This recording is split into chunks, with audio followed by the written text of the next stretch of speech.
सुनिए डॉक्टर श्याम सुंदर पाराशर जी की यह अनमोल कथा। आज की इस चतुर्थ दिवसीय कथा के प्रथम भाग के अंतर्गत भक्तों, आप लोग आज की परिपूर्ण इस पूरी कथा में यह सुनेंगे, यह समझेंगे किस प्रकार से एक भक्त अपनी शक्ति से क्या क्या नहीं कर सकता। भक्ति की शक्ति आज की इस कथा का मुख्य विषय होगा। ध्यान से सुने भक्तों। श्री राधे राधे।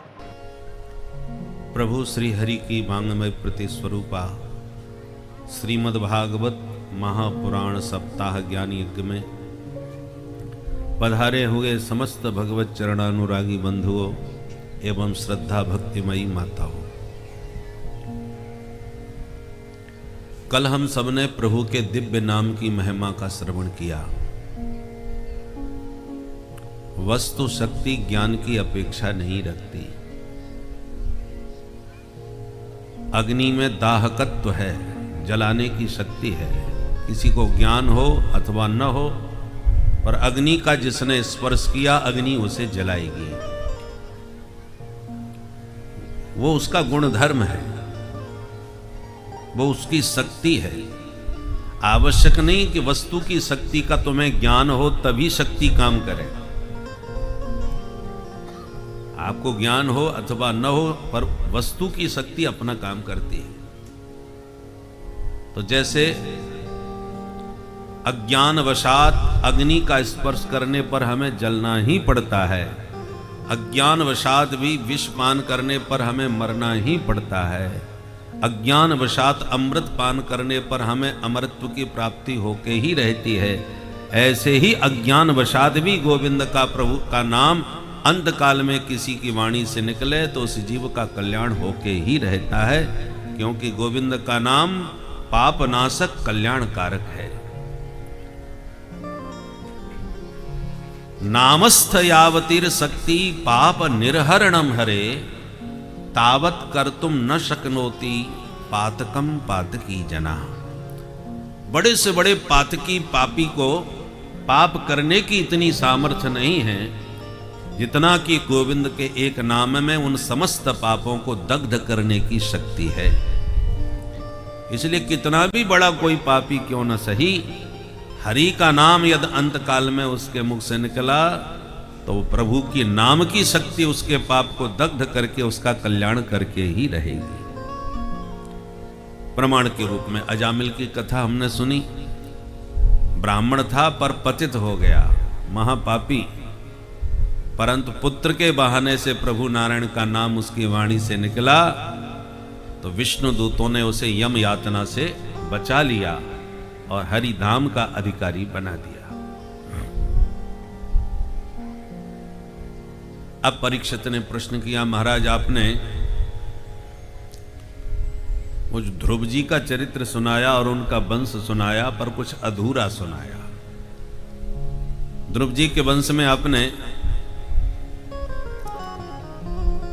प्रचेता गणों की बात कही, उसके बाद वो वंश आगे चला नहीं क्या? बोले नहीं नहीं, प्रचेता गणों ने वृक्षों की बेटी वार्क्षी से विवाह किया। वृक्षों की बेटी कहां से आ गई? यही अद्भुत है सनातन धर्म। सनातन धर्म में कोई जड़ नहीं, सब चैतन्य है। इसलिए हमारे यहां सबकी पूजा है, वृक्षों की पूजा है, अस्त्र शस्त्रों की पूजा है, वाहनों की पूजा है। ट्रैक्टर आता है तो पूजा करवाते हैं, गाड़ी खरीद के लाते हैं तो पूजा करवाते हैं, क्योंकि हम सबको चैतन्य शक्ति मानते हैं। और हमारे शास्त्रों की कथाएं भी सबको चैतन्य मानती हैं। ये पहाड़ जड़ नहीं है, ये भी चैतन्य है। तभी तो हम मानते हैं कि हिमालय की बेटी पार्वती जी से भोले बाबा का विवाह हुआ। अब पर्वत को सिर्फ हम जड़ मानेंगे तो ये कथा कैसे गले उतरेगी? हमारे यहाँ गंगा यमुना नदियां सब चैतन्य हैं, तभी तो गंगा पुत्र भीष्म को हम स्वीकार करते हैं। यमुना कालिंदी का विवाह भगवान कृष्ण से हुआ तो कालिंदी यमुना भी चैतन्य है। सूर्यवंश चंद्रवंश चला तो सूर्य चंद्र भी सब चैतन्य हैं। भगवान ने समुद्र का निग्रह किया, समुद्र रत्न लेके प्रकट होकर प्रार्थना करने आया, समुद्र भी चैतन्य है। पृथ्वी भी भारभूत होकर के गाय बन के गोविंद की शरण में जाती है तो गाय भी चेतन, ये पृथ्वी माता भी चेतन है। तो जड़ है क्या? सभी चैतन्य है। सिया राम मैं सब जग जानी। तो वृक्षों की बेटी कैसे हुई? बोले भाई, एक कण्व नाम के ऋषि तप करते थे। प्रमलोचना नाम की अप्सरा को इंद्र ने भेज दिया, इनके तपों को भंग करो, ये बहुत तपस्वी होते जा रहे हैं। तो उस अप्सरा ने कण्व ऋषि को अपने सौंदर्य से प्रभावित कर लिया और उन्हीं ऋषि के द्वारा उस अप्सरा के गर्भ से इस कन्या का जन्म हुआ। अप्सरा तो कन्या को जन्म दे के चली गई स्वर्ग वापस। कन्या जंगल में जन्म लेकर के पड़ी थी, तो जंगल के वृक्षों ने ही उस कन्या की रक्षा करी, इसलिए उस कन्या का नाम वार्क्षी पड़ा, वृक्षों से रक्षित होने से। इसका दूसरा नाम मारिसा देवी है। इन्हीं का विवाह दक्ष से हुआ। ये प्रचेता गणों के पुत्र हैं दक्ष। और प्रचेता गणों के पुत्र दक्ष से वार्क्षी का विवाह, असकनी का विवाह हुआ था। दक्ष का विवाह तो असकनी से हुआ, परंतु ये जो वार्क्षी है इसका विवाह प्रचेता गणों से हुआ था। तब प्रचेता गणों के पुत्र दक्ष ने तपस्या करके सृष्टि के विस्तार का संकल्प लिया और इन दक्ष ने महाराज 10,000 बच्चों को पैदा किया और बच्चों से कहा जाओ पहले तपस्या करके शक्ति संचय करो, उसके बाद सदगृहस्थ बन के सृष्टि का विस्तार करो। तो सभी बच्चे तपस्या करने गए तो रास्ते में नारद जी मिल गए। नारद जी ने उनको कूट प्रश्नों में उलझा लिया।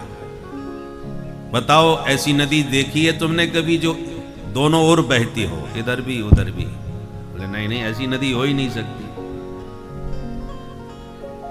ऐसा बिल देखा है जिसमें घुसने के बाद कोई निकलता नहीं? ऐसे बहुत से प्रश्न किए। 5-5 वस्तुओं से बना हुआ भव्य भवन देखा है? नहीं। बोले तो तुम कुछ नहीं कर सकते। तो बाबा आप ही बता दो। बोले ऐसे नहीं बताएंगे, चेला बनो पहले। बन गए चेला। तब बता दिया दोनों ओर बहने वाली नदी का नाम है माया, जो सृष्टि भी कर रही है और संहार भी कर रही है। नित्य प्रति लोग बच्चे पैदा भी हो रहे हो, नित्य प्रति अनेकों मर रहे हैं, तो दोनों ओर बहने वाली माया ही नदी है। 5-5 वस्तुओं से बना हुआ भव्य भवन है ये मानव शरीर। इसमें सब 5-5 चीजें बनी। पंच महाभूत, पंच तन्मात्राएं, पंच ज्ञानेन्द्रियां, पंच कर्मेंद्रियां, पंच प्राण, पंचाद्भुतम गृहम। अद्भुत ग्रह है। जिस बिल में घुसने के बाद कोई निकलता नहीं, उसका नाम है मोक्ष। एक बार मुक्ति हो गई तो फिर आपको दोबारा इस संसार में आने की आवश्यकता नहीं। इस प्रकार से उन सब 10,000 बच्चे महात्मा बना दिए। दक्ष को पता चला तो नारद जी पर बड़ा क्रोध आया, मेरे सारे बच्चे बाबा बन गए। तो अब की बार 1,000 बच्चों को फिर जन्म दिया। नारद जी ने उनको भी पकड़ के बाबा जी बना दिया। अब तो दक्ष को नारद जी पर भयंकर क्रोध। यदि ऐसी सब बाबा बच्चे बन जाएंगे तो फिर बाबा जी आएंगे कहां से? महात्मा आकर के जन्म तो गृहस्थ के घर में ही लेते हैं, और कोई गृहस्थ नहीं रहेगा, सब महात्मा बन जाएंगे तो फिर महात्मा कहां से आएंगे? नारद जी को देखकर दक्ष ने भयंकर गालियां दी, अपशब्द बोले और अंत में नारद जी को साप ही दे दिया। तस्मात् लोकेषु ते मूढ़ न भवेत् भ्रमतः पदम। नारद तेरा पैर एक जगह कहीं नहीं टिकेगा, तू ऐसी जिंदगी भर घूमता फिरेगा। नारद जी दक्ष के साप को स्वीकार करके मुस्कुराते चले गए। मन में सोचा साधु को चलते फिरते ही रहना चाहिए। एक जगह साधु टिका कि राग द्वेष बढ़ा, इसलिए रमता जोगी बहता पानी निर्मल रहता है। पर दक्ष ने अब की बार 60 बेटियों को जन्म दिया और दक्ष की 60 बेटियों से ही सारी सृष्टि का विस्तार हुआ। इन 60 बेटियों में जो 27 हैं वो चंद्रमा को बिहा दी, जिनके नाम नक्षत्र हैं अश्विनी वर्णी कृतिका रोहिणी। 13 कन्या कश्यप जी को ब्याही, दिति अदिति दनु काष्ठा सुरसा इला कद्रु, बिनता, ये सब कश्यप जी की पत्नियां हैं। जो हिंदू देश विदेशों में बाहर जाके बस गए हैं, वो पूजा पाठ करते समय, संकल्प बोलते समय उनसे पूछा जाए तुम्हारा गोत्र क्या है तो भूल ही जाते हैं, हमको पता ही नहीं गोत्र क्या है।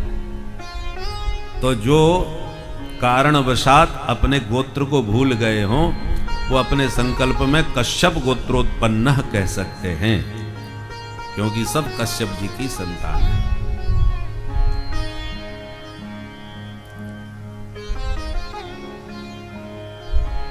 जो सनातनी हिंदू कालखंड में विधर्मी बन गए,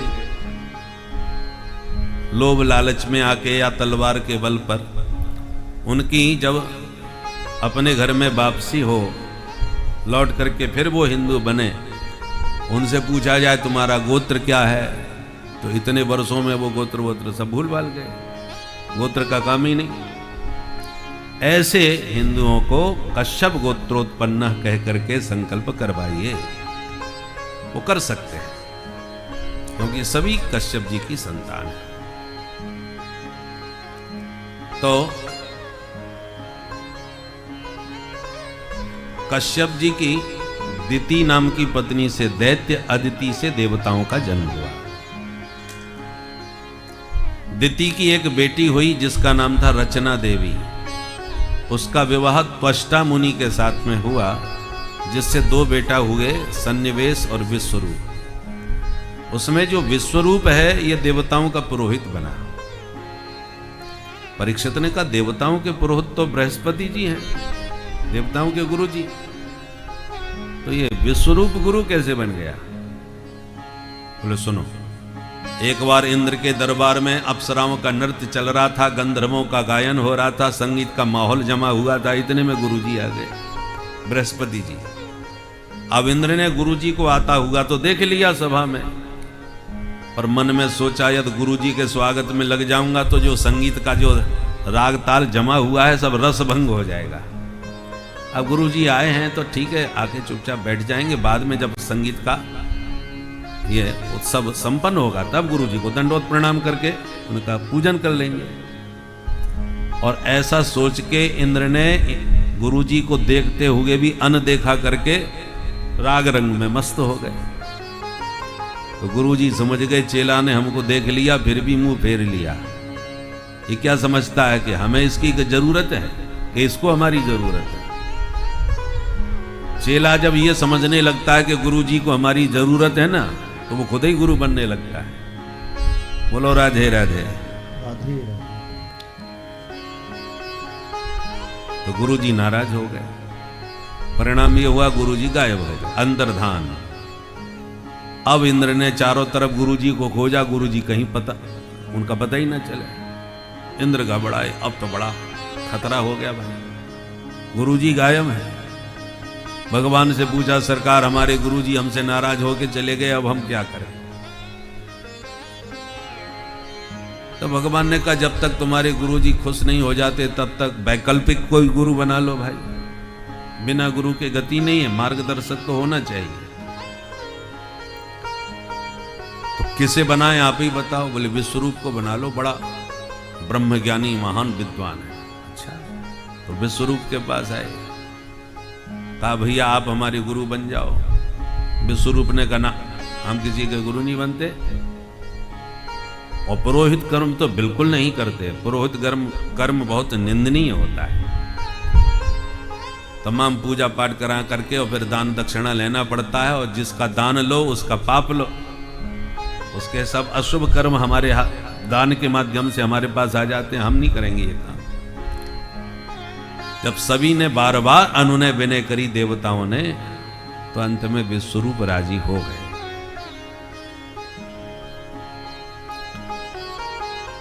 मना लिए। तो विश्वरूप ने प्रसन्न होकर के देवराज इंद्र को नारायण कवच का उपदेश दिया।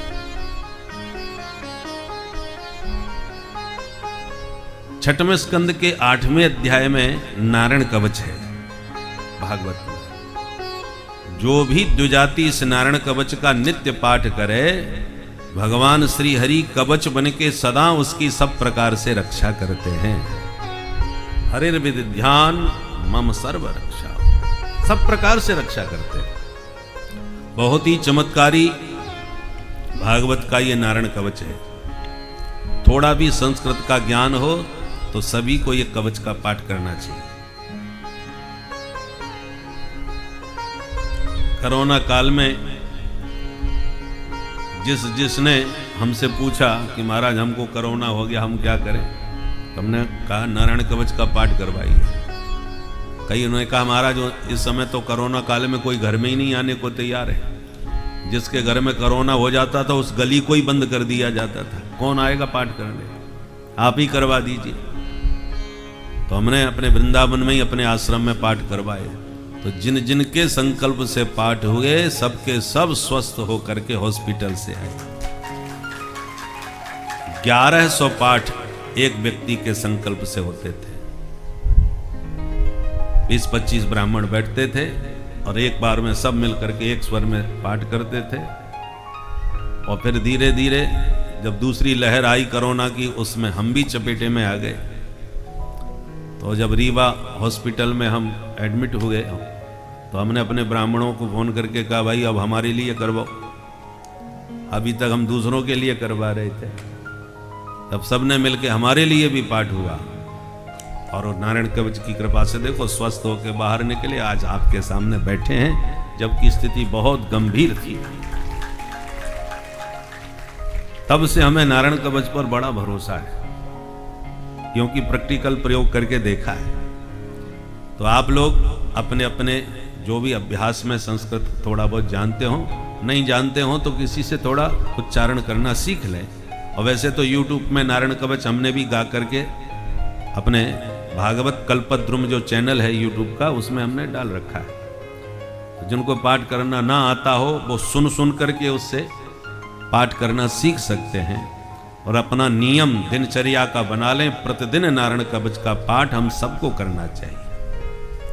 तो यदि आप स्वयं पाठ करेंगे तो दूसरे से करवाने की आवश्यकता नहीं है। और नहीं जानते, नहीं कर सकते या समय नहीं है, तो उसी संकल्प से जब भी कोई समस्या संकट आवे तब किसी ब्राह्मणों के द्वारा नारायण कवच का संकल्प करवा के पाठ करवाइए। तो नारायण कवच की बड़ी शक्ति है। एक ऋषि थे, प्रतिदिन नारायण कवच का पाठ करते थे। एक गंधर्व, चित्ररथ नाम का गंधर्व था, विमान में बैठ के जा रहा था।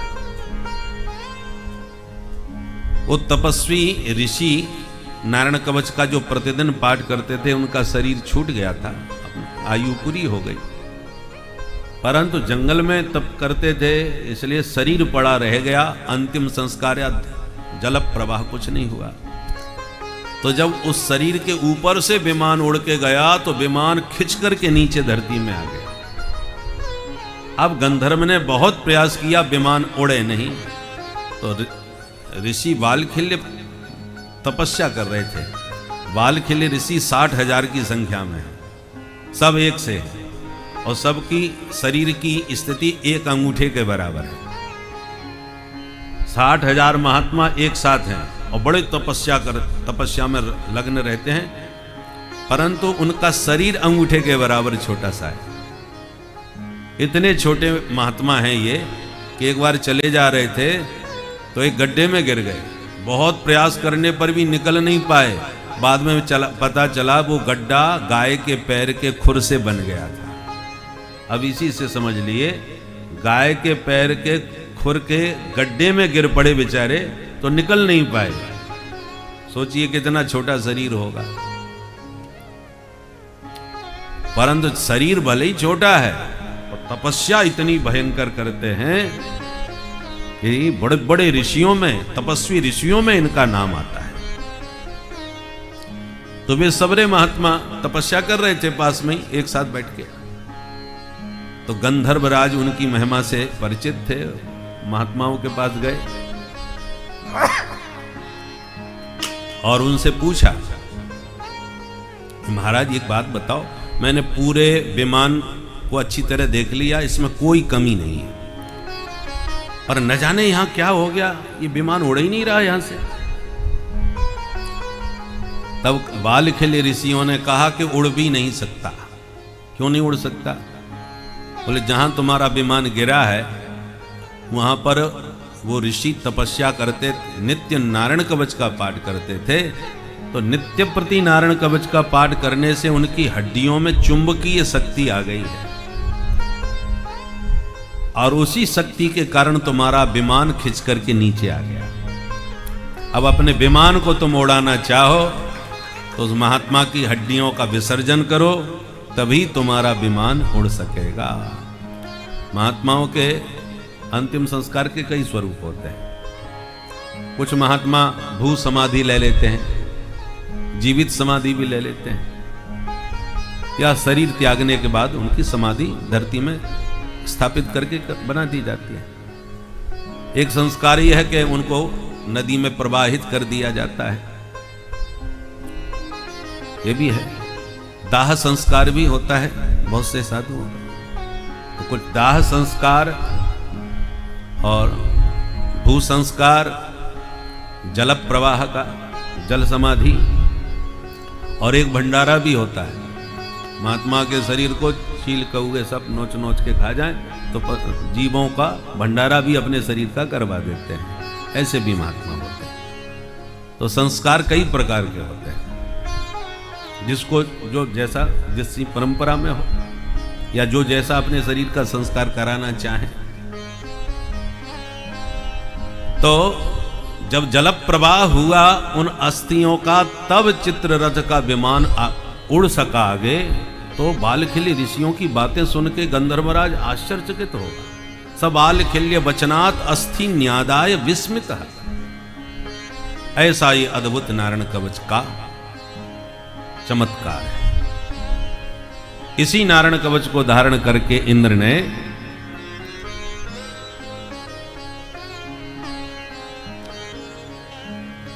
बहुत अपूर्व शक्ति को प्राप्त किया, परंतु एक बार विश्वरूप ने कहा कि देवराज तुम्हारी शक्ति और बढ़े, इसके लिए तुम्हें एक यज्ञ करवाना पड़ेगा। कराइए हमारे। तो विश्वरूप ने जोरदार यज्ञ कर दिया देव शक्ति के संवर्धन हेतु। किंतु ये दैत्यों की बहन के बेटा है विश्वरूप, तो दैत्य इनके कौन लगे? मामा जी। तो दैत्य है मामा और देवता है चेला। तो जब यज्ञ प्रारंभ हुआ तो मन में विचार आया कि चेलाओं को इतना बलशाली मत बनाओ कि हमारे मामा जी परेशान रहे। तो मामा जी का पक्ष मन में प्रबल हो गया। परिणाम यह हुआ कि दैत्यों के नाम की भी आहुति हवन कुंड में डालने लगे। देवताओं का नाम जोड़ से लेते हैं, इंद्राय स्वाहा, सूर्याय स्वाहा, और फिर नमुचे स्वाहा, राहवे स्वाहा। जो दैत्य हैं उनके भी नाम की धीरे से आहुति डालने लगे। इंद्र को पता चल गया गुरुजी गड़बड़ कर रहे हैं। तो एक दो बार टोका, गुरुजी आप हमारी शक्ति बढ़ा रहे हैं कि हमारे शत्रुओं की? टोकने पर भी माने नहीं, मौका मिलते तो डाले, दैत्यों के नाम की आहुति डाल देते। तो इंद्र का मूड खराब हो गया, तुरंत गुरुजी की गर्दन उड़ा दी।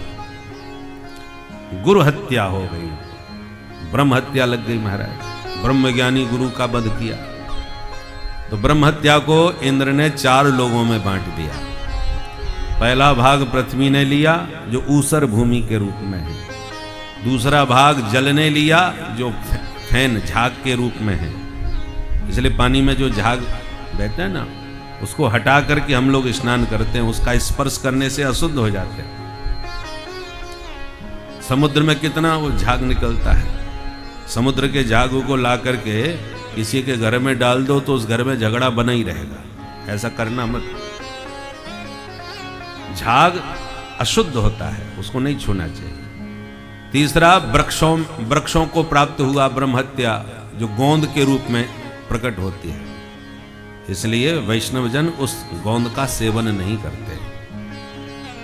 और चौथा भाग स्त्रियों को प्राप्त हुआ जो रजो धर्म के रूप में प्रकट होता है, इसलिए 4 दिन उन्हें अशौच रूप में माना जाता है, अशुद्ध अवस्था में। ऐसे ब्रह्म हत्या को 4 लोगों में बांट के इंद्र तो बच गए। परंतु जब त्वष्टा मुनि को पता चला कि हमारे पुत्र को पहले गुरु बना लिया, बाद में उसकी हत्या कर डाली, मैं नहीं छोड़ूंगा इंद्र को। इंद्र शत्रुर्विवर्धस्वमाचरम जय विधि विषम। इंद्र को मारने वाला शत्रु पैदा हो जाए, इस भावना से जब हवन किया तो मंत्र में थोड़ी त्रुटि हो गई, जिसके कारण अग्निकुंड से वृत्तासुर पैदा हो गया। जो वृत्तासुर का विशाल रूप देखा, भगदड़ मच गई देवताओं में। भगवान की शरण में गए। भगवान ने कहा दधीच मुनि की हड्डियों से वज्र बनेगा, तभी ये वृत्तासुर मरेगा। दधीच बाबा से प्रार्थना करी तो बाबा ने शरीर का दान कर दिया। उनकी हड्डियों से फिर वज्र बना। उस वज्र को लेकर के इंद्र अब आए वृत्तासुर के सामने। वृत्तासुर को वज्र में ही बिहारी जी का दर्शन होने लगा। तो 4 श्लोकों में रणभूमि में वृत्तासुर ने बहुत प्यारी प्रभु की स्तुति गाई। पुरुषार्थ चतुष्टय का वर्णन करते हुए धर्म अर्थ काम मोक्ष। अहम हरे तब पादैक मूल दासानुदासो भवितास्मि भूया। हरे तब पादैक मूल दासानुदासो भवितास्मि भूया। मनः स्मरेत सुपते गुणास्ते प्रणीत वाक् कर्म करोतु काय। स्मरेत सुपते गुणास्ते प्रणीत वाक् करोतु काय। अजात पक्षा इव मातरं खगाः स्तन्यं यथा वत्सतराच्छुधार्ता। अजात पक्षा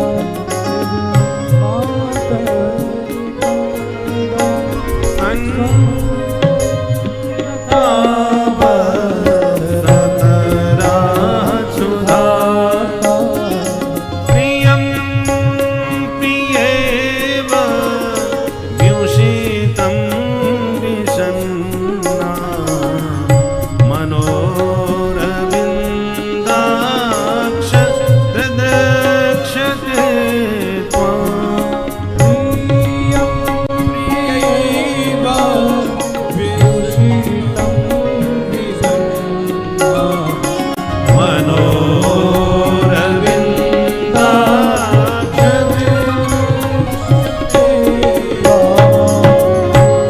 बोलो बंसी वारे की जय।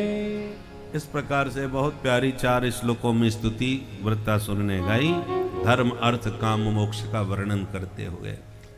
अंत में भयंकर युद्ध हुआ। वृत्तासुर के दोनों हाथ इंद्र ने वज्र से काट दिए। कुपित हुए वृत्तासुर ने मुंह फाड़ के दौड़ करके इंद्र को मुंह में रख के पूरा रसगुल्ला की तरह गटक लिया। इंद्र वृत्तासुर के पेट में चले गए, परंतु हाथ में वज्र लेके गए तो पेट में बैठ के वज्र से पेट फाड़ना चालू किया। 1 साल लगा, तब जाके पूरा पेट फटा। इंद्र बाहर निकले और वृत्तासुर का अंत हो गया। बोलो भक्त वत्सल भगवान की। परीक्षित ने कहा वृत्तासुर जब असुर था तो रणभूमि में भगवान की स्तुति इतनी प्यारी इसने कैसे करी? इसमें ये संस्कार कहां से आए? सुखदेव जी कहते हैं पूर्व जन्म का चित्रकेतु था। माता पार्वती के हिसाब से इसको असुर बनना पड़ा, पर संस्कार पुराने थे इसलिए बढ़िया स्तुति करके मुक्त हो गया। दिति के 49 पुत्र ऐसे भी हुए जो दैत्य न बन के देवताओं में सम्मिलित हो गए। ये पुंसवन व्रत के प्रभाव से ऐसा हुआ। उन 49 पुत्रों का नाम है मरुदगण। ये वायु के ही विविध स्वरूप हैं। पवन सुत की पूंछ में जब आग लगी लंका में, तो भगवान ने इन मरुदगणों से कहा कि तुम भी वायु के स्वरूप है, तुम्हारा ही बेटा है, जाओ उसकी सहायता करो। तब हरि प्रेरित ते ही अवसर चले मरुत 49। ये 49 वे ही मरुदगण हैं जो दिति पुत्र होकर के भी दैत्य नहीं बने, बल्कि देवताओं में सम्मिलित हो गए पुंसवन व्रत के प्रभाव से। बोल भक्तवत्सल भगवान की जय। अब परीक्षित ने प्रश्न किया कि महाराज एक बात बताओ, भगवान यदि समदर्शी हैं तो विषम व्यवहार क्यों करते हैं? दैत्यों को मार के देवताओं का साथ क्यों देते रहते हैं? समप्रिय स्वरद ब्रह्मन् भूतानां भगवान स्वयं इंद्रस्यार्थे कथम दैत्या अवधीत विषमो यथा। सुखदेव जी बहुत प्रसन्न हुए कि राजन तुमने बहुत बढ़िया प्रश्न पूछा है। देखो बात ऐसी है, भगवान समदर्शी ही हैं, परंतु उनका एक नियम है, ये यथा माम प्रपद्यन्ते तांस तथैव भजाम्यहम्। भगवान कहते हैं तुम हमसे जो नाता जोड़ोगे हम तुमसे वही नाता निभाएंगे। मित्र बनाओ, पुत्र बनाओ, शत्रु बनाओ, भगवान सब बन जाते हैं। दैत्य दुश्मन मानते हैं भगवान को तो भगवान दुश्मन बन के खड़े हो जाते हैं। देवता अपना रक्षक मानते हैं तो उनकी रक्षा में खड़े हो जाते हैं। तो ये तो मानने वालों का भेद है, भगवान में कोई भेद नहीं। बोलो राधे राधे। राधे राधे। यदि दैत्य जाति के दुश्मन होते तो बोलो प्रहलाद जी कौन है? दैत्य जाति के ही तो हैं, हिरण्यकश्यपु के बेटा ही तो थे। परंतु जो प्यार प्रभु का प्रहलाद ने पाया वो आज तक किसी देवता को नहीं मिल पाया। कैसे? तब प्रहलाद चरित्र सुनाया। जिस समय भगवान ने बराह अवतार लेके हिरण्याक्ष को मार दिया, तभी से उसका भाई हिरण्यकश्यपु भगवान का पक्का वैरी बन गया। रुद्र प्रियम तर्पयिष्ये भ्रातरम में गतव्य था। अब मैं नारायण को मार के उन्हीं के रक्त से अपने भाई को तिलांजलि दूंगा, ऐसा इसने संकल्प ले लिया। और फिर तपस्या करने गया, और तपस्या करने के लिए जाने से पहले अपने परिवार को समझा बुझा के गया। ऐसा प्रवचन दे के गया वेदांत का जबरदस्त। हिरण्यकश्यपु कह रहा है अपनी मां से, माता जी रोना धोना बंद करो, आत्मा अमर है, अजर है, अविनाशी है। कौन बोल रहा है? हिरण्यकश्यप। और कहता है जिस शक्ति ने, जिस परमात्मा ने पेट में हमारी रक्षा करी, मां के गर्भ में, वो सदा बाहर भी हमारी रक्षा करेगा। हम किसी से क्यों डरे? सरक्षिता रक्षति यो ही गर्भे, ये हिरण्यकश्यप बोल रहा है। तो ये राक्षस लोग हैं ना, पढ़े लिखे बहुत होते हैं। आज के राक्षसों से पुराने राक्षस बड़े सज्जन थे। बोलो राधे राधे। राधे राधे। उनके फिर भी उनका कोई चरित्र था। रावण का ही देख लो, जानकी जी का हरण करके ले गया, परंतु अशोक वाटिका में उन्हें आदर के साथ रखा। इतने दिन उनके यहां रही, कभी छुआ तक नहीं। निवेदन करता रहा कि तुम मुझे अपना लो, मुझे स्वीकार कर लो, सुमुख सुलोचनी कह करके, परंतु कोई दुर्व्यवहार तो नहीं किया उसने, आदरपूर्वक रखा अपने पास। आज के राक्षस क्या नहीं कर रहे, कहने की, व्याख्या करने की आवश्यकता नहीं है। तो तुलना करके देख लो तो आज के राक्षसों से वो राक्षस कितने भले थे। आज उससे भी ज्यादा खतरनाक राक्षस हैं धरती में। राक्षस का ऐसा मतलब नहीं कि बड़े बड़े सींग हो, बड़े बड़े दांत हो तभी राक्षस लगे। हम लोगों के वेश में भी राक्षस बहुत बैठे हैं। राक्षसी प्रवृत्ति होती है। आसुरी शक्ति और दैवीय शक्ति लक्षणों से पहचानी जाती है। कौन देवता है कौन राक्षस है लक्षणों से पता चलता है, आचरण से पता चलता है। रावण के पांडित्य में कोई कमी थी क्या? कितना बड़ा पंडित था महाराज।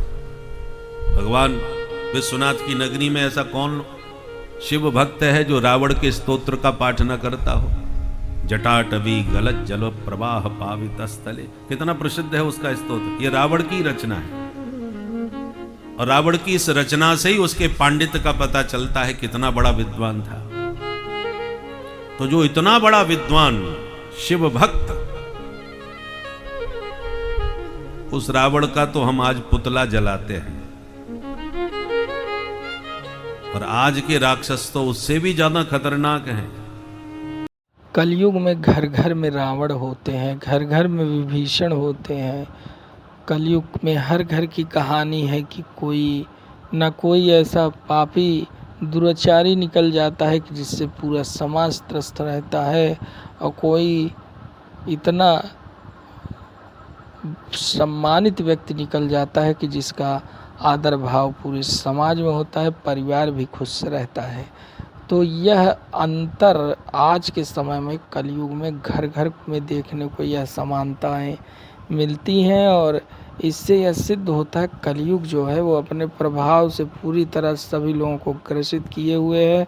यदि कोई भगवान की आराधना भी करना चाहे, उनका सुमिरन भी करना चाहे, तो भी मन जो है आपको इस कार्य से भटका देगी, क्योंकि मन जो है वह आपको भक्ति से दूर करना का कार्य करती है। माया का ही एक रूप है यह। इसको अगर आप प्रभु भक्ति में लगा दें तब आपका उद्धार होने से कोई भी नहीं रोक सकता। आपका उद्धार होना सुनिश्चित है भक्तों। श्री राधे राधे। सांस में मांग डाले, पर तेरे जैसा तप भी किसी ने नहीं किया, इसलिए सारे वरदान दिए। जो तथास्तु कहा ब्रह्मा जी ने, प्रसन्न हो गया हिरण्यकश्यपु। इतने वर पाके तो मैं अमर हो ही गया, अब कौन मारेगा मुझे। फिर इसने जो आतंकवाद फैलाया महाराज, सारे देवताओं को बंदी बना लिया, सारी प्रकृति को इसने अपने अधीनस्थ कर लिया। वरुणादि देवता इसके घर में पानी भरते थे, इंद्रादि के देवता झाड़ू पोंछा मारते थे, और चुपचाप अकेले में बैठ के रोते थे, हे प्रभु इस दुष्ट से कब पिंड छूटेगा हमारा, कब तक इसकी गुलामी करेंगे।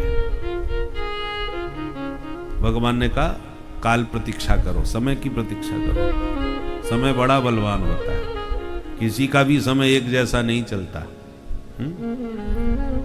70 साल तक जिन्होंने सत्ता को भोगा और मनमाना व्यवहार किया, अपने को सर्वेश्वर माना राष्ट्र का, आज महाराज हालत खराब है, अस्तित्व बचाना मुश्किल पड़ रहा है। तो समय ने पलटा खा लिया। सबका समय एक सा नहीं होता। लोगों पर जिस पार्टी पर हंसते थे वही पार्टी आज उनके ऊपर हंस रही है। समय समय की बात है।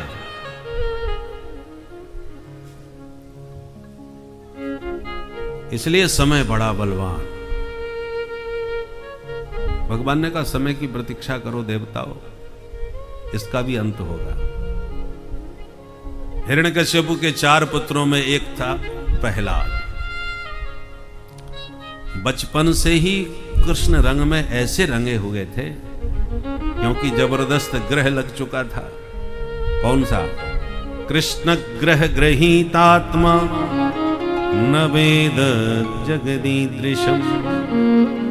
कृष्ण रूपी ग्रह ने प्रहलाद जी को ग्रस रखा था। कभी रोते हैं, कभी हंसते हैं, कभी गाते हैं, कभी नाचते हैं। ये हालत कृष्ण प्रेमी प्रहलाद की थी। बच्चा बड़ा हुआ, सयाना हुआ तो पढ़ने के लिए गुरुकुल में भेजा। गुरुजी पढ़ाने लगे, बेटा प्रहलाद कहो अ। प्रहलाद जी पूछते हैं गुरुजी आ का मतलब बताओ।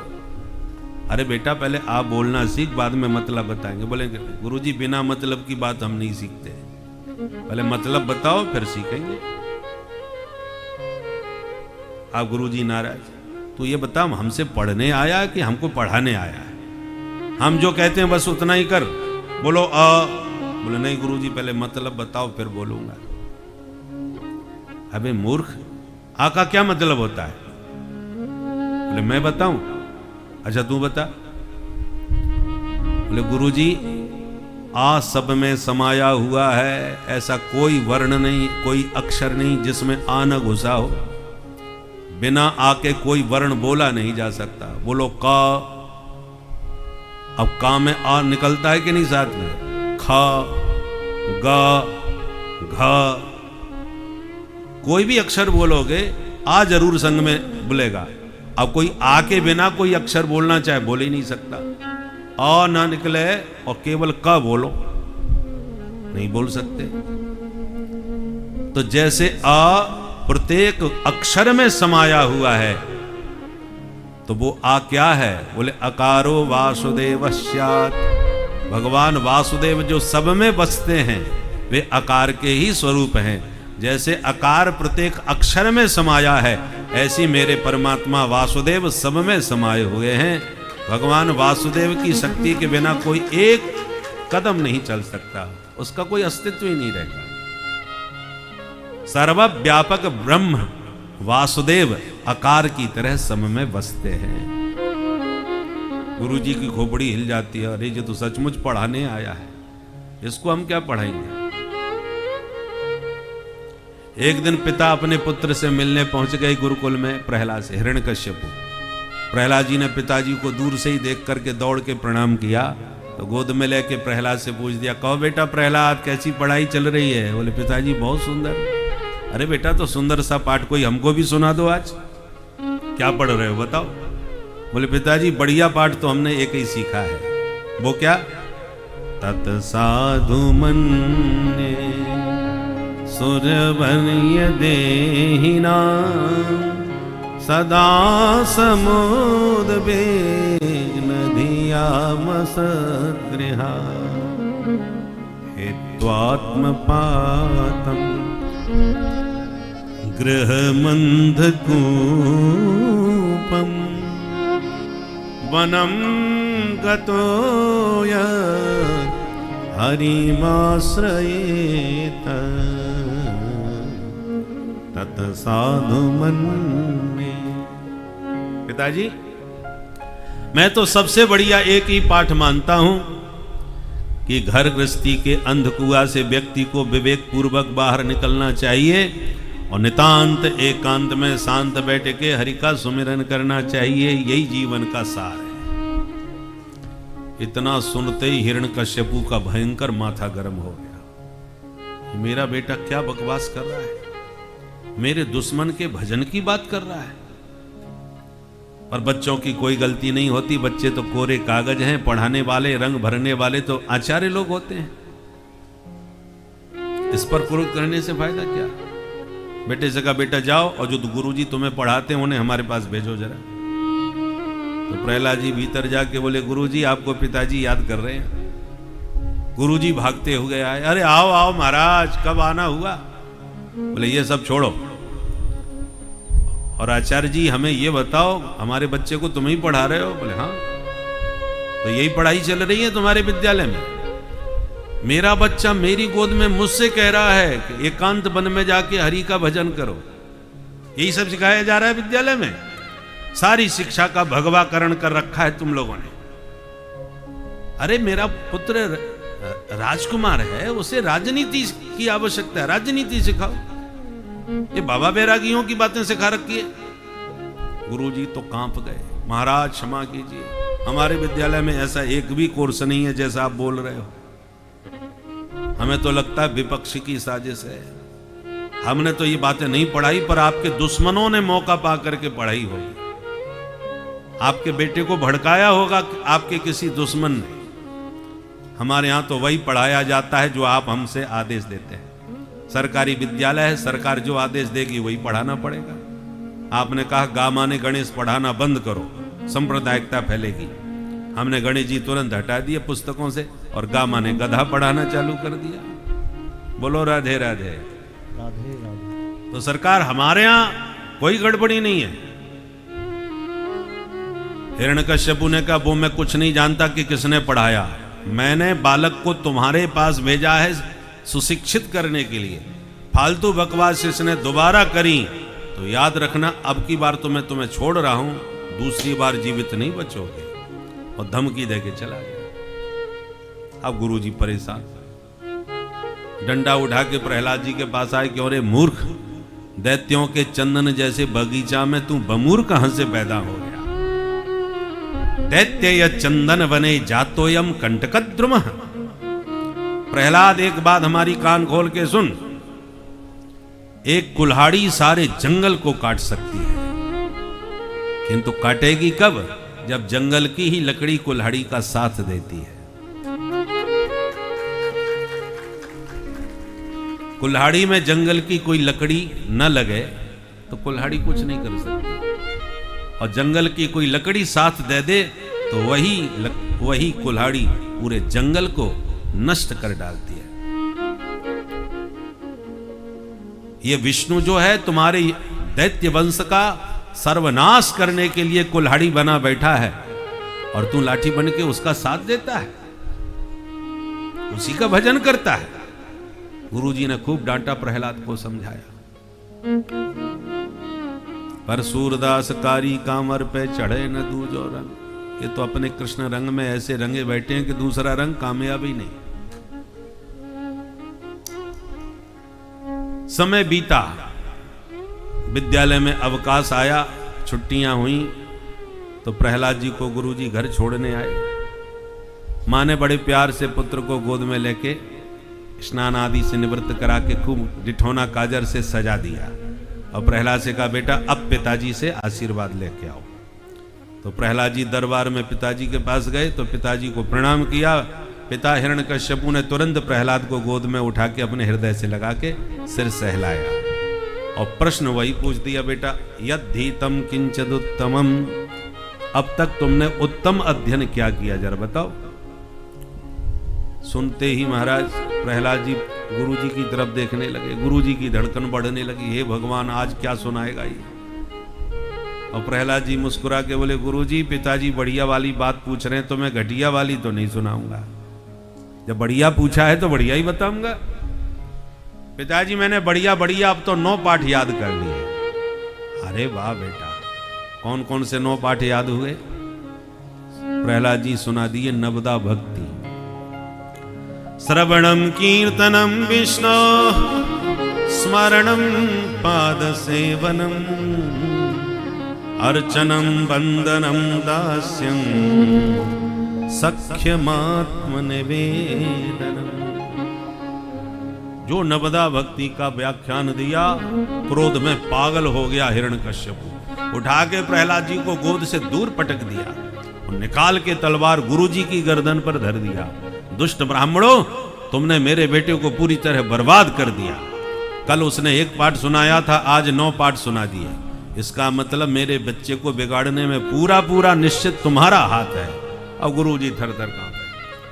महाराज हमसे गंगा जल उठवा लो, जिसकी चाहे सौगंध खवा लो, हम दावे से कह सकते हैं न हमने इसे पढ़ाया न किसी और ने पढ़ाया, आपका बेटा ही पढ़ाया आया है।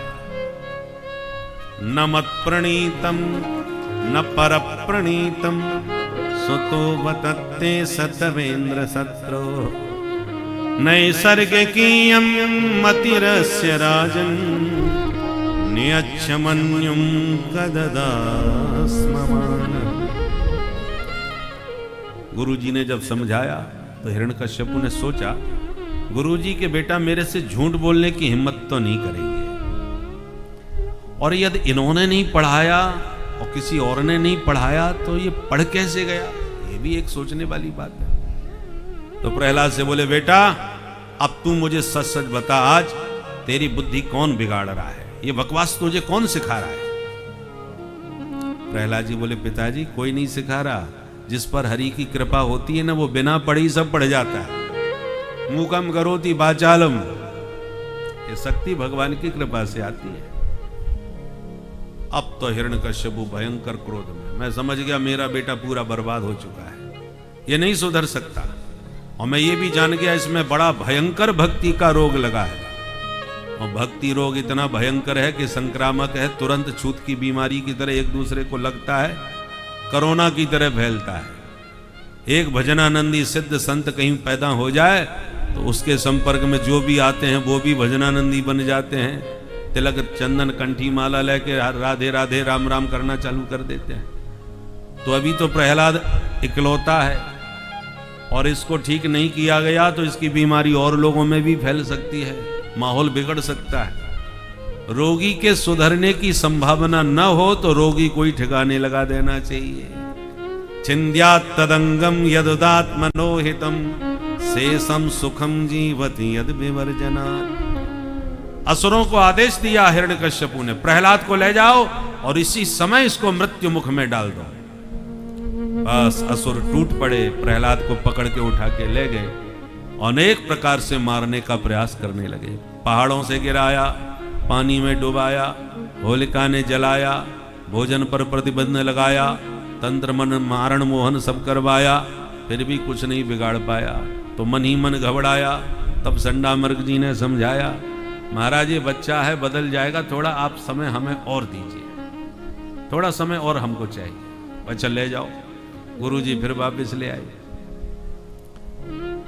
पर एक दिन गुरुजी चले गए किसी काम से बाजार, विद्यार्थी निकल पड़े खेलने। मौका मिलते ही प्रहलाद जी ने सारे विद्यार्थी बुला लिए। राष्ट्र में यदि क्रांति खड़ी करनी है तो नवयुवकों की आवश्यकता है, क्योंकि बालक ही कल देश के भविष्य बनते हैं। तो प्रहलाद जी ने पिता के ही विरुद्ध भक्ति की क्रांति उत्पन्न करने के लिए गुरुकुल में जाके विद्यार्थियों को अपने पक्ष में लिया। सारे विद्यार्थी बुला लिए और बोले, मित्रों आज एक नया खेल सिखाता हूं। खेल ही खेल में बच्चे तो नए खेल के लिए बड़े लालायित रहते हैं। आ गए प्रहलाद, नया खेल कौन सा? प्रहलाद जी बोले, चलो आंख में चोनी खेलते हैं। एक बोला, ये तो पुराना खेल है भाई।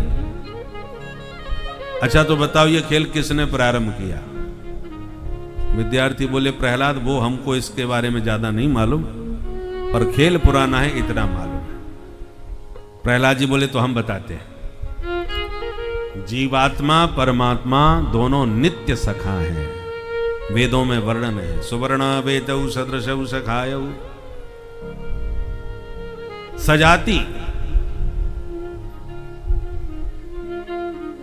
सजात्य संबंध है जीवात्मा परमात्मा का, एक ही जाति के दोनों घनिष्ठ मित्र हैं। दोनों ने कहा चलो मित्र आंख में चोनी खेला जाए। बोले ठीक है, तो पहले कौन छुपेगा? जीवात्मा बोले, प्रभु हम छुपेंगे, आप हमें ढूंढिएगा। अच्छा तो जाओ छुप जाओ। तो वो समस्त जीव महाप्रलय की दशा में परमात्मा के ही पेट में समा गए। परंतु जब भगवान ने ढूंढना प्रारंभ किया तो सृष्टि के प्रारंभ में एक एक जीव को उसके पूर्व कर्मानुसार ढूंढ ढूंढ करके जगत में जन्म दे दिया। ये जितने भी 84 लाख योनियों के जीव जंतु हैं सब परमात्मा नहीं तो ढूंढ के निकाले हैं। और अंत में भगवान बोले, हमने तुम सबको ढूंढ लिया, अब इसी जगत के कण कण में हम भी छुपे बैठे हैं, तुम हमें ढूंढ के बता दो। आंख में चोनी में यही होता है, हमने तुम्हें ढूंढा, अब तुम हमें ढूंढो। प्रहलाद जी कहते, मित्रों तो उन परमात्मा ने तो हमको ढूंढ निकाला, अब हमारी बारी है उनको ढूंढने की। और जिस दिन जिस जीव ने परमात्मा को जान लिया, ढूंढ लिया, बस वही जीव हमेशा के लिए जन्म मरण के बंधन से छुटकारा पा जाता है, मुक्त हो जाता है। खेल खत्म। और जब तक नहीं ढूंढ पाए तब तक खेल यूं ही चलता रहता है। पुनरपि जननम पुनरपि मरणम पुनरपि जननी जठरे शयनम, ये चक्र चलता रहेगा। प्रहलाद जी कहते हैं, मित्रों मानव शरीर से ही उसको ढूंढा जा सकता है, अन्य किसी शरीर में चले गए तो ढूंढ भी नहीं पाओगे। और उसे ढूंढे बिना जीव का कल्याण नहीं, इसलिए वेद भगवान कहते हैं तमेव विदित्वा मृत्युमेति नान्यः पंथा विद्यते यनाय। तम एव विदित्वा, उस परम तत्व को जानने का प्रयास करो, क्योंकि जहां तुमने उसे जान लिया कि तुम्हारा जन्म मरण का खेल खत्म, न अन्यम पंथा विद्यते, इसके अतिरिक्त और कोई दूसरा रास्ता नहीं है जिससे तुम मृत्यु के भय से मुक्ति सदा के लिए पा सको। इसलिए मित्रों, अभी से ढूंढो तो बुढ़ापे तक ढूंढ लोगे। विद्यार्थी बोले प्रहलाद एक बात बता, जिस गुरुकुल में तुम पढ़ रहे हो उसी में हम पढ़ रहे हैं, जो गुरुजी तुम्हें पढ़ा रहे हैं वही हमें पढ़ा रहे हैं, तो जो गुरुजी ने कभी हमको नहीं पढ़ाया उसे तू कहां से पढ़ गया भाई? ये जो तू हमें बता रहा है हमारे गुरुजी ने तो हमें कभी नहीं बताया, तो तू कहां से सीख के आ गया भाई? प्रहलाद जी बोले जब मैं अपनी मां के पेट में था तब नारद जी ने मेरी मां को सिखाया, तो मां के पेट में मैंने भी सीख लिया। अच्छा, तो मैया के पेट से ही सीख के आ गया? बोले हाँ। इसका मतलब हमारे गुरुजी ठीक ही कह रहे थे उस दिन के ये पढ़ा पढ़ाया पैदा हुआ है। मां के पेट में जब बच्चा होता है तो मां जो भी उस समय पढ़ती लिखती चिंतन करती है वो ही संस्कार बच्चों के ऊपर पड़ते हैं। इसलिए मां के गर्भ में जब बालक हो तो रामचरितमानस का पाठ करो, सत्संग श्रवण करो, अच्छा विचार चिंतन पूजन पाठ का करोगे तो बच्चा भी वैसे ही संस्कारों से संपन्न होकर के निकलेगा। अब आजकल मां के पेट में जब बच्चा होता है तो काम धंधा तो कुछ है नहीं, अब बस बैठे बैठे या लेटे लेटे बस मोबाइल चलाती रहती है। परिणाम ये होता है कि बच्चा पैदा होते ही मोबाइल चलाना चालू कर देता है। बोलो राधे राधे। सिखाना नहीं पड़ता, वो पेट से ही सब सीख के आता है, क्योंकि वही सीखा उसने। तो प्रहलाद जी कहते हैं मेरी मां के पेट में जब मैं था तो नारद जी ने मां को जो सत्संग सुनाया वो मैंने भी सुन लिया, इसलिए मुझे सब आता है। विद्यार्थी बोले प्रहलाद तूने गजब कर दिया भाई, मन तो हमारा भी होता है तेरे साथ खूब कीर्तन करें गाएं बजाएं, परंतु तेरे पिताजी से बहुत डर लगता है भाई, उन्होंने हमको कहीं कीर्तन करते पकड़ लिया तो जिंदा मार गाड़ देंगे, जीवित नहीं छोड़ेंगे। प्रहलाद जी बोले एक बात बताओ, हमारे पिताजी ने हमको मारने की कौन सी कसर छोड़ी और मुझे कुछ हुआ? अरे राम नाम जपताम कुतो भयम, राम जी जिसके रक्षक हैं उसका कोई क्या बिगाड़ सकता है? और वो भगवान केवल मेरे घर के नहीं है, मेरे अपने ही नहीं है, भगवान सबके हैं, चाहे वो किसी भी जाति का हो, देवा सुरो मनुष्यो वा यक्षो गंधर्व एव वा भजन मुकुंद चरणम स्वस्तिमान स्याद् यथा वयम्। प्रहलाद जी कहते हैं जिन प्रभु ने सदा सर्वदा मेरी रक्षा करी वो सबकी रक्षा करेंगे, क्योंकि भगवान सबके हैं। अमृतस्य पुत्रा वयम्, ये विराट हृदय चिंतन सनातन धर्म का ही है, ये भगवान सबके हैं।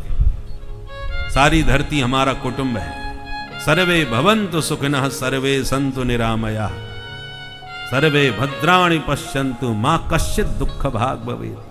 प्रहलाद जी कहते हैं स्वस्थस्य विश्वस्य खल प्रसीदता, ये चिंतन सनातन धर्म का है।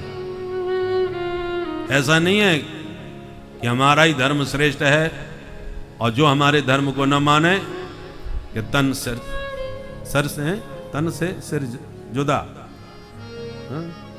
सर तन से जुदा है, या तो मानो या मरो।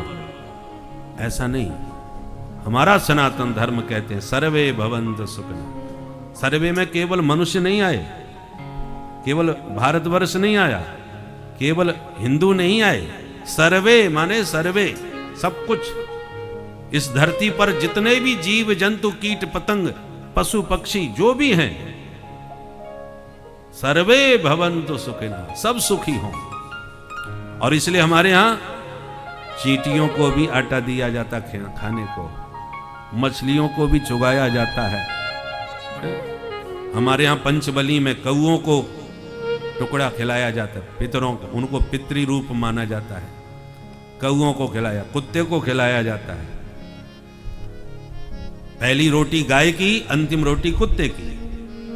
तो गाय हो या कुत्ता हो या चींटी हो या कौआ हो, हमारे यहां सबका आदर है। अतिथि, मेहमान को तो साक्षात देवता कहा गया, अतिथि देवो भव। ये सनातन धर्म का चिंतन है। अब विश्व की समझ में सनातन धर्म का स्वरूप आ रहा है। अब सनातन धर्म की गरिमा को समझ रहे हैं और जान रहे हैं कि सनातन धर्म के सूत्रों को माने बिना विश्व में शांति किसी काल में स्थापित नहीं हो सकती। विश्व को यदि शांति चाहिए तो सनातन धर्म की शरण लिए बिना कोई दूसरा उपाय हो ही नहीं सकता, क्योंकि इतना विराट चिंतन, इतना विराट हृदय केवल सनातन धर्म में है। हमारे हाथ से या पैर से चींटी भी मर जाए तो हम उसका भी पश्चाताप करते हैं, प्रायश्चित करते हैं। और जिसमें काटने की ही परंपरा शुरू से बच्चों के रूप में, संस्कार के रूप में दी जाती हो, मारना काटना ही सिखाया जाता हो, उस धर्म की अभिवृद्धि में कोई कल्पना करे कि विश्व में शांति होगी, किसी काल में संभव नहीं है। जहां जहां ऐसे कट्टरवादी लोग होते हैं वहां पर आपको क्रांति मिलेगी, शांति कभी नहीं। प्रत्यक्ष सब देख रहे हैं, अनुभव कर रहे हैं, फिर भी कबूतर की तरह आंख मूंछ करके बैठ रहे हैं। और कुछ सत्ताधारी लोग वोट के लालच में आकर के उन्हें भगवा रंग में क्रांति नजर आती है, भगवा रंग में उन्हें आतंकवाद दिखाई पड़ता है, जानते हुए भी अनजान बन करके, क्योंकि हरे रंग में देखने की हिम्मत नहीं पड़ रही। बोलो राधे राधे राधे राधे। इसलिए सनातन धर्म के स्वरूप को जिसने समझ लिया, सनातन धर्म में कभी किसी ने, इतिहास को देख लिए, मार के, काट के, भय दिखा के, लोभ लालच दिखा के कभी किसी का धर्मांतरण सनातन धर्म के द्वारा नहीं हुआ है। लोग दीवाने बन करके अपने आप धर्म का अवलंब ले लें, वो बात अलग है। रसखान जैसे दीवाने गोविंद के प्रेमी बन गए, तो अपने प्रेम से बने, गोविंद के प्रेम में पकड़ के बने। हमने फिर भी उनको रसखान ही कहा। तुम जो हो वो ही बने रहो, प्रेमी हमारे गोविंद के बन जाओ। हमने किसी को जबरदस्ती अपना धर्म अपनाने के लिए विवश नहीं किया। कोई तलवार की नोक पर धर्मांतरण करा रहा है तो कोई लोभ लालच दे करके, फ्री दवा मिलेगी, फ्री चिकित्सा होगी, सब जो होगा, तो फ्री का लालच दे करके धर्मांतरण करा रहे। कोई कड़वा बन के, कोई मिठाई खिला करके, और लोभ लालच के द्वारा तो बहुत से लोग धर्मांतरण कराते हैं। पर सनातन धर्म एक ऐसा धर्म है कि लोग अपने आप ही उसके दीवाने बन जाते हैं। उसने कभी किसी को बाध्य नहीं किया, विवश नहीं किया, भय प्रलोभन कुछ नहीं। प्रहलाद जी ने विद्यार्थियों को, अपने साथियों को बहुत सुंदर उपदेश दिया। कहा, मित्रों, जिन प्रभु ने मेरी रक्षा करी वो सदा तुम्हारी रक्षा करेंगे, विश्वास करो। और फिर भी विश्वास नहीं होता तो अपने मित्र पर भरोसा करो। यदि कोई संकट आया तो मैं जिम्मेदार हूं। विद्यार्थी बोले, प्रहलाद, तो अब जो होगा देखा जाएगा, आज मौका है, गुरुजी विद्यालय में है नहीं, चलो आज हम सब तेरे साथ कीर्तन ही करते। फिर क्या था, सारे विद्यार्थी प्रहलाद जी के साथ झूमने लगे, नाचने लगे और गाने लगे। आइए हम और आप भी प्रहलाद जी के साथ कीर्तन करें। जो प्रहलाद जी के मित्र होंगे वो जरूर गाएंगे, और जो हिरण्यकश्यपु के मित्र हों उनसे हम जबरदस्ती भी नहीं करेंगे। सारे विद्यार्थी नाचने लगे। राधा राधा कृष्ण राधा, राधा कृष्ण राधा, राधा राधा कृष्ण राधा, राधा राधा कृष्ण राधा। गोविंद गोविंद गोपाला, मुरली मनोहर नंदलाला। गोविंद गोविंद गोपाला, मुरली मनोहर नंदलाला। गोविंद गोविंद गोपाला, मुरली मनोहर नंदलाला। गोविंद गोविंद गोपाला, मुरली मनोहर नंदलाला।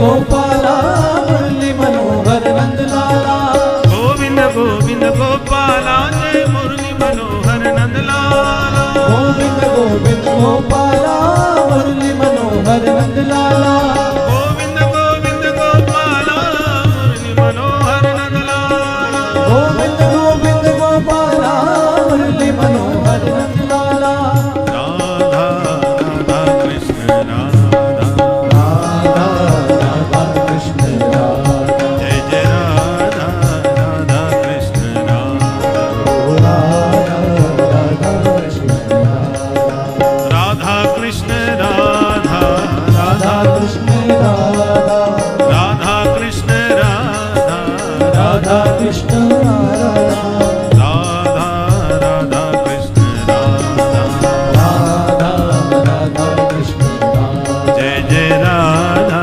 राधा कृष्ण राधा राधा राधा कृष्ण राधा सारे विद्यार्थी झूमने नाचने गाने लगे।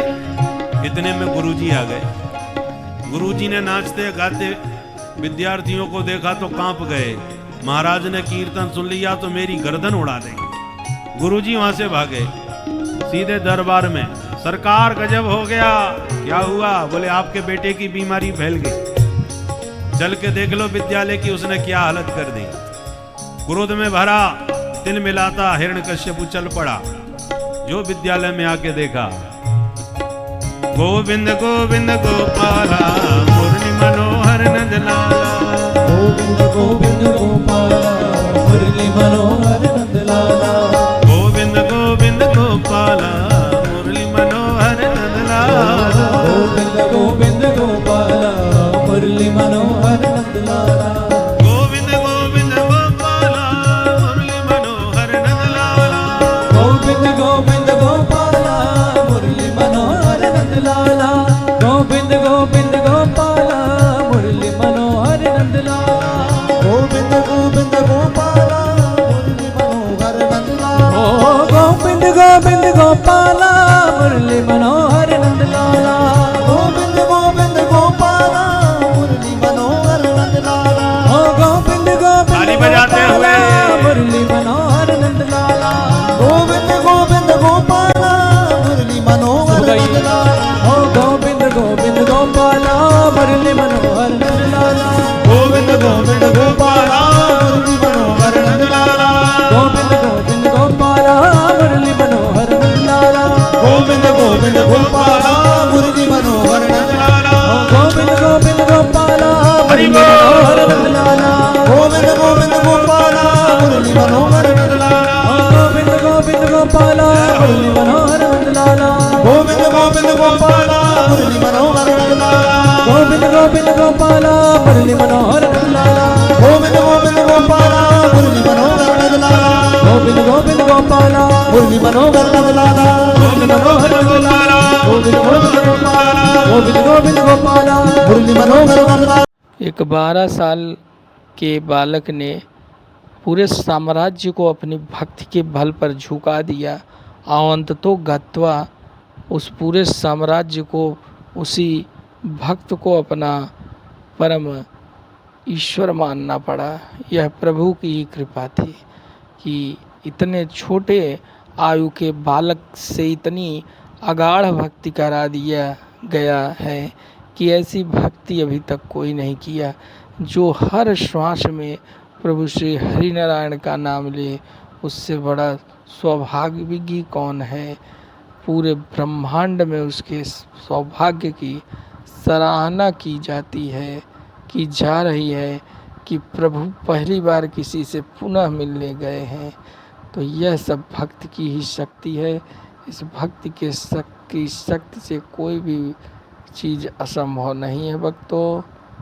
इसीलिए आप लोग भी कथा के माध्यम से अपने अंदर भक्ति का प्रादुर्भाव करते हुए भगवत भजन में मस्त रहे भक्तों। श्री राधे राधे।